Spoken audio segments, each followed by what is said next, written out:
(1864년) 교토 이케다야라는 여관에 존왕양이파 하급 사무라이들이 모여듭니다.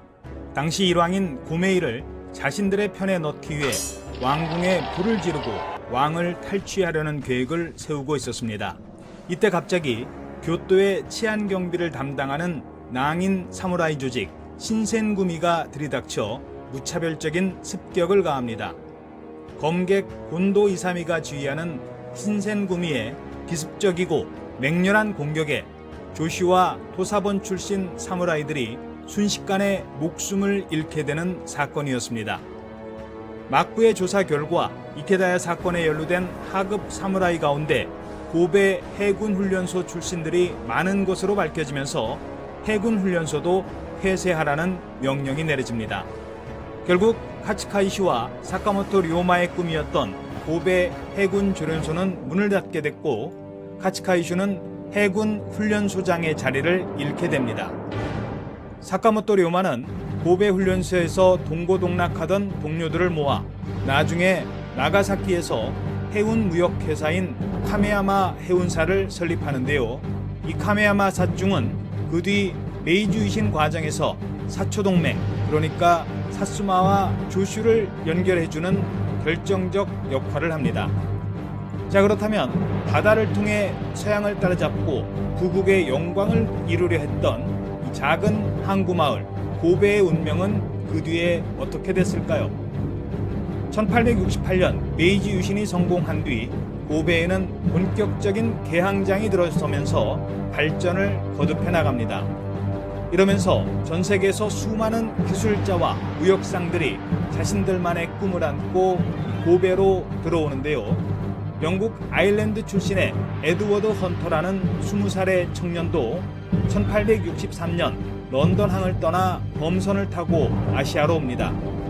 일본 요코하마로 들어와 무역업을 시작한 헌터는 다시 오사카에서 약재 도매상의 딸 아이코와 결혼한 뒤 오사카 철공소를 세우는데, 이 오사카 철공소가 훗날 일본의 3대 조선소 가운데 하나인 히타치 조선이 됩니다.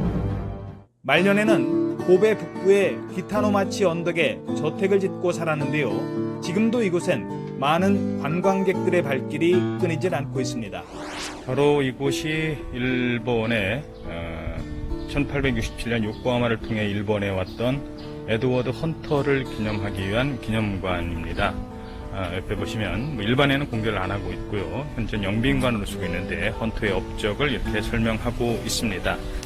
자, 바로 이렇게 헌터가 일본에 와서 일본의 여성과 결혼을 하고 뿌리를 내렸듯이 그의 어떤 일본에서 뿌리를 내린 많은 사람들이 있습니다. 특히 이곳 고베에는 아무래도 개항을 하고 먼저 명치 유신과 함께 문을 열었던 도시이기 때문에 그렇게 일본인과 함께 동화돼서 살았던 외국인들이 많이 있습니다.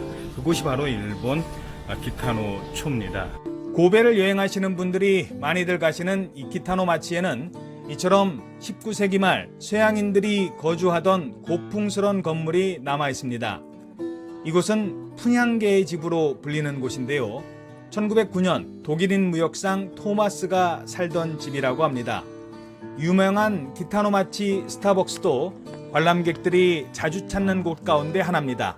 사실 대부분의 건물들이 비싼 입장료를 받고 있어요. 그래서 겉만 보고 그냥 산책이나 즐기다가 결국 돌고 돌아 이곳에 커피 한 잔 마시러 오는 분들이 많습니다.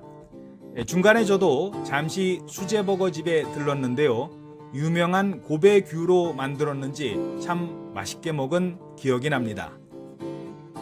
밤이 되면 이 고베항은 또 다른 세계가 펼쳐집니다. 고베 하버랜드의 대관람차와 맞은편 메리켄 파크, 그리고 고베 포트타워로 이어지는 야경은 고베를 가시면 놓칠 수 없는 멋진 풍경 가운데 하나입니다. 데이트를 즐기는 젊은 남녀들과 가족 단위 관광객들이 멋진 유람선을 타는 모습도 볼 수 있었습니다. 하지만 고베에도 시련이 찾아옵니다. 1995년 한신 대지진으로 6,300명이 사망하는 인명피해와 도로와 항만이 대부분 파괴되는 대재앙이 발생하기도 했습니다. 메리켄 공원에는 그때의 아픔을 교훈으로 기억하려는 노력들이 지금도 계속되고 있습니다.